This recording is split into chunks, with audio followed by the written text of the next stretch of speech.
कृपया ध्यान रखें कि इस चैनल में सभी की सभी जो जानकारी है वो शैक्षिक और सूचनात्मक उद्देश्यों के लिए है। इस यूट्यूब चैनल में प्राप्त किसी भी जानकारी को वित्तीय सलाह, कानूनी सलाह या तो व्यक्तिगत सलाह के रूप में नहीं लिया जाना चाहिए। जय हिंद दोस्तों। अगर अमेरिका के अंदर जब इन्फ्लेशन बढ़ जाता है, मंदी का माहौल बढ़ जाता है, तो उन्हीं टाइम के अंदर दूसरे कंट्री के मार्केट है उसको भी इम्पैक्ट जाता है, करेक्शन देखने को मिलता है, चाहे दूसरी कंट्री के मार्केट हो चाहे क्रिप्टो मार्केट हो। तो ऐसा क्यों हो रहा है? अमेरिका के साथ उन मार्केटों का क्या संबंध है कि दूसरे मार्केट है वो अमेरिका की वजह से गिर रहे हैं? अमेरिका के अंदर इन्फ्लेशन बढ़ता है तो दूसरे मार्केट बढ़ते हैं, इन्फ्लेशन घटता है तो दूसरे मार्केट है वो बढ़ते हैं।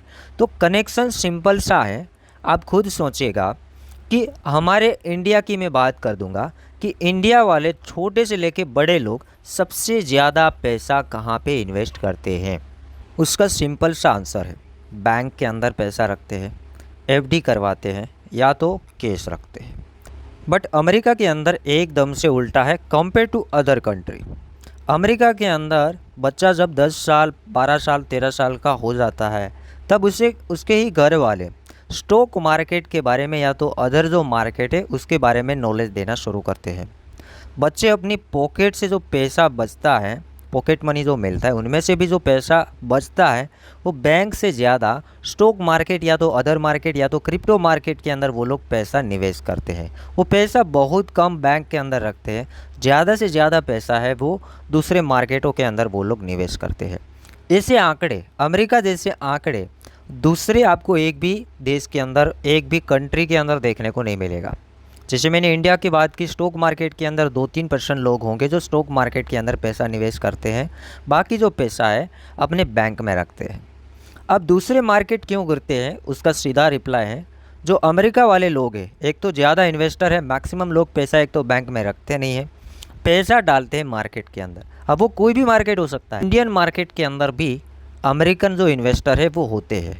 हमारे इंडिया के अंदर जो स्टॉक मार्केट चलता है उसके अंदर भी बाहर वाले लोगों के पैसे होते हैं, क्रिप्टो के अंदर होते हैं, दूसरे मार्केटों के अंदर भी पैसे उन लोगों के होते हैं। इसलिए सिंपल बात हो गई कि अमेरिका के अंदर जब मंदी आएगा, इन्फ्लेशन बढ़ेगा, तो वो वाले लोग क्या करेंगे, वही मार्केट से पैसा को बाहर निकाल लेंगे। पैसा निकाल लेंगे तो हमारे मार्केट भी गिरना शुरू हो जाएंगे। तो आप कहेंगे सागर भाई, अगर अमेरिका के अंदर इन्फ्लेशन बढ़ेगा तो वहाँ के लोगों को क्या फ़र्क पड़ेगा, क्यों दूसरे स्टॉक बेच देंगे, क्यों क्रिप्टो से पैसा बाहर निकाल लेंगे?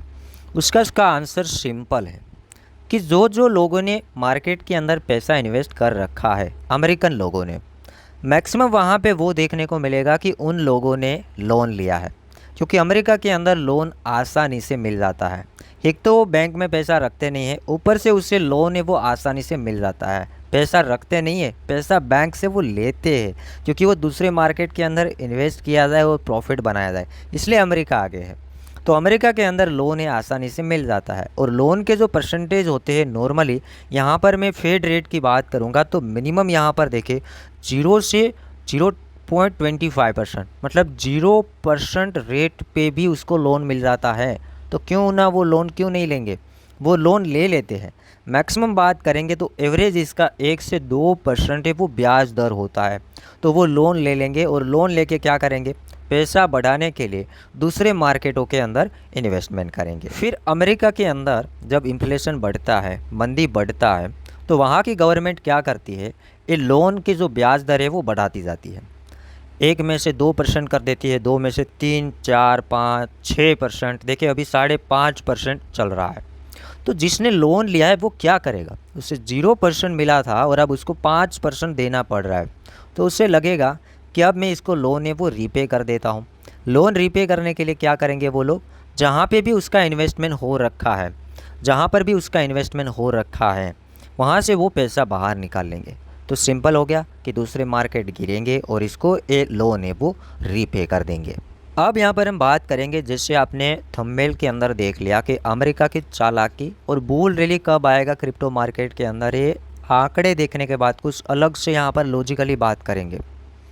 तो अमेरिका की ये चालाकी है, जब जब अमेरिका के अंदर बुरा वक्त आया है, वर्ल्ड के अंदर बुरा वक्त आया है, उन टाइम के अंदर अमेरिका कुछ अच्छा दिखाने की कोशिश किया है, और जब वो वक्त चला जाता है फिर उसने बुरा दिखाने की कोशिश की है।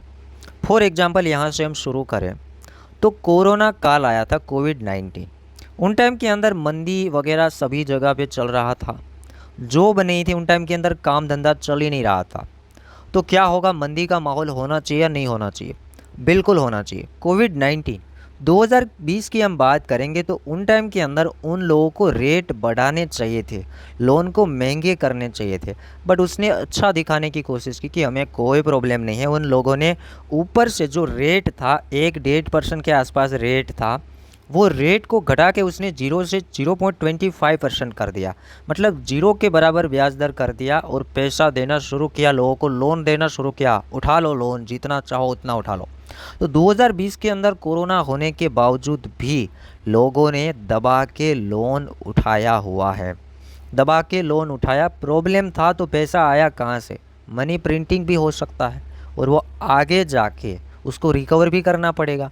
जब प्रॉब्लम था 2020 के अंदर तो आपने देखा होगा कि 0 से 0.25% इस लोगों ने लोन का रेट कर दिया। तो लोगों ने दबा के पैसा लिया, अब पैसा डालेंगे कहाँ पे? क्रिप्टो में डाला, यूएस के स्टॉक मार्केट में डाला और दूसरे अदर मार्केटों के अंदर पैसा डाला। और आपने तेज़ी देखा होगा 2021 का, काफ़ी अच्छा खासा तेज़ी था। और जैसे कोरोना एक कोविड-19 चला गया, उसके बाद 2022 के हम देख रहे हैं कि फेड ने रेट है वो बढ़ाना शुरू किया। अब कोरोना गया उसके बाद इन लोगों ने रेट बढ़ाना शुरू किया। जैसे यहाँ पर हम बात करेंगे तो 2022 मार्च महीने में 0.5, फिर 1% हुआ, 1 के बाद 2.5% पहुँचाया रेट। सितंबर 2022 के अंदर इन लोगों ने रेट पहुँचा दिया 3.5% के आसपास। मई महीना 2023 के अंदर 5.25% रेट, जहाँ पे 0 या तो 0.25% था, वहाँ से उसने 5% रेट पहुँचा दिया। उसके बाद देखेंगे अभी के आंकड़े, तो अभी जो रेट चल रहा है 5.5%। तो अब आप समझदार हैं कि जब ये रेट है वो घटेगा तब ऑटोमेटिकली बुल रैली आएगा। और ये अमेरिका का एक साइकिल है कि जब भी ये रेट बढ़ाते हैं तो 2 साल रेट बढ़ाते हैं। जैसे ये लॉजिकली है, आगे जाके हम गलत भी हो सकते हैं साबित। ये लॉजिकली है कि मैंने पूरे आंकड़े निकाले, 1990 से मैं चलता आ रहा हूँ, पूरे के पूरे चार्ट निकाले कि जब ये रेट बढ़ाते हैं तो कंटिन्यू 2 साल बढ़ाते जाते हैं। पहले कोई बुरा वक्त होता है, जैसे इस बार बुरा वक्त था कोरोना के अंदर ये लोग रेट काफ़ी कम किए, बुरे वक्त के अंदर रेट पूरा कम कर दिया। लोगों ने बहुत दबा के पैसा उठाया। वही पैसा वापस खींचने के लिए वो लोग क्या करेंगे, रेट को बढ़ाएंगे, ये दिखाएंगे कि मंदी वगैरह है। 2 साल ऐसा करते हैं और फिर 2024 एंड 25 के अंदर ये रेट है वो घटेंगे और 25 जब आएगा तब मेरे हिसाब से 1 से 2% के आसपास ये रेट होगा। ये बात याद रखना। और क्यों होगा अब उसको देख लेते हैं। अब हम 2000 के साल से यहाँ पर आंकड़े देखते हैं, इसके साथ कुछ फिट बैठ रहे। 1999 एंड 2000 .com बूम, उन टाइम के अंदर .com का बूम चल रहा था। बूम के अंदर इन लोगों ने रेट पहुंचा दिया तकरीबन 6.5%। अब साल याद रखना, 1999 से 2000 के अंदर इन लोगों ने रेट बढ़ा के 6.5% कर दिया। उसके बाद जब .com बबल बस्ट हुआ 2001, उसके बाद तुरंत ये 2 साल के अंदर रेट बढ़ाए। उसके बाद 2000 के अंदर तुरंत रेट काटा। पूरे के पूरे 1 साल तक इन लोगों ने दिखाया कि हमारे पास मंदी कम हो रहा है, इन्फ्लेशन कम हो रहा है, ऐसे बता के 1.75% के ऊपर लाया गया। वापस लोन सस्ते हो गए, वापस लोगों ने लोन लेना शुरू किया, 1% तक पहुंचा दिया। जब 2003 आया, 2001, 2002 और 2003 जब आया 25 जून 2003, तब तक रेट पहुंच गया था 1%। मतलब देखिए 2 ही साल में बढ़ाया और 2 ही साल में जहां था वहां तक पहुंचा दिया। उसके बाद आगे देखेंगे 2005 एंड 6 का टाइमिंग, ये उसके आंकड़े हैं। ये हाउसिंग मार्केट का बूम चल रहा था, तो वहाँ पर अगेन इन लोगों ने 5 और 6 के अंदर रेट बढ़ाना स्टार्ट किया। रेट बढ़ाते गए, 2006 29 जून के अंदर रेट पहुँच गया था 5.25%। उसके बाद देखिए 7 एंड 8, 5 और 6 के अंदर बढ़ाया। 7 एंड 8 के अंदर देखेंगे तो 2% के ऊपर अगेन रेट को लाया गया। जब 2% के ऊपर आ जाता है तो लोन हो जाते हैं सस्ते, लोग पैसा उठा के मार्केट में धीरे धीरे काफ़ी इन्वेस्ट करते हैं। जैसे घटता जाता है लोग लोन लेते जाते हैं, क्योंकि यहाँ से ये सस्ता हुआ तो और लोगों ने लोन लिया और मार्केट बढ़ा और बढ़ा और बढ़ा और बढ़ा और पूरा बढ़ जाता है। 2% के आसपास आते हैं तो काफ़ी फोमो वाली बातें बनती है। अगेन 2008 आते आते पूरा कंप्लीट हुआ दिसंबर, रेट देखिए कहाँ पे पहुँचा दिया इन लोगों ने, 0 से 0.25%। पूरा का पूरा रेट है वो कम कर दिया था। और 2008 का एक टाइमिंग भी था कि वहाँ पर मार्केट काफ़ी बस्ट हो गए थे, उसके बाद कुछ रैली भी शुरू हुआ था। आगे देखते हैं 2015 से 18 वाला टाइमिंग। 2015 से 18 के अंदर इन लोगों ने अगेन रेट बढ़ाए थे, 2.5% पहुँचा दिया था दिसंबर 2018 के अंदर। जब रेट बढ़ रहे थे तो आप देखेंगे कि क्रिप्टो मार्केट उतना बड़ा नहीं था और रेट भी उतना ज़्यादा नहीं है, तो मार्केट नॉर्मल सा चल रहा था। फिर इन लोगों ने 2019 के अंदर अगेन रेट को काट दिया। 2019 के अंदर रेट काटे तो मार्केट के अंदर वो छोटे मोटे जंप भी हमें देखने को मिलना शुरू हो गए थे 2019 के अंदर से। फिर जब कोरोना आया तब तक रेट पूरा का पूरा बिठा दिया था। तो यहाँ से ये सीखने को मिलता है कि रेट ज़्यादा दिन बढ़ता नहीं है। इन लोगों ने आपने देखा, इसमें मैंने दिखाया 2-2 साल का है, नहीं बढ़ाते तब तो वो ऐसे चलने देते, बट जब बढ़ाते हैं तो 2 साल तक बढ़ाते हैं। 2 साल के बाद हमने हर बार ऐसा देखा कि फिर आने वाले 2 साल है वो कंटिन्यू घटाते हैं। तो हमने देखा कि 2022 में बढ़ाया, 2023 के अंदर भी बढ़ा रहे हैं, अभी इस महीने के अंदर नहीं बढ़ाए बट बाकी अगेन इस लोगों ने बढ़ाए हैं। तो ये सीखने को मिलता है कि 24 और 25 के अंदर ये घटाएंगे, ये टेंशन मत लेना। 5-6% हर बार इस लोगों ने रेट पहुंचाया है और वहाँ से अगेन उन लोगों ने गिरा के आधे % के आसपास लाया है। ये उसका साइकिल है। तो इस साइकिल के मुताबिक आप देखिए तो रेट अपने टॉप के ऊपर पहुंचा है, मार्केट अपने बॉटम के ऊपर पहुंचा है।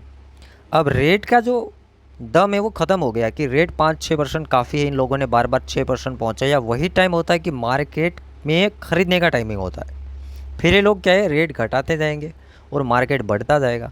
मतलब आप समझदार हैं, 2024 और 25 से वो बोल ले लेगा टाइमिंग होगा एक अच्छा खासा। यहाँ से ये सीखने को हमें मिलता है। तो उम्मीद करता हूँ वीडियो पसंद आया होगा। कम्प्लीटली जिन लोगों ने वीडियो देखा है उसे दिल से थैंक यू सो मच, और एक लाइक कर देना। काफ़ी मेहनत लगा था इस डाटा को निकालने के लिए, और जितना मुझे पता था आप लोगों के साथ शेयर कर दिया। बाकी आपको क्या लगता है कमेंट में बताना, एक अच्छा कमेंट करना।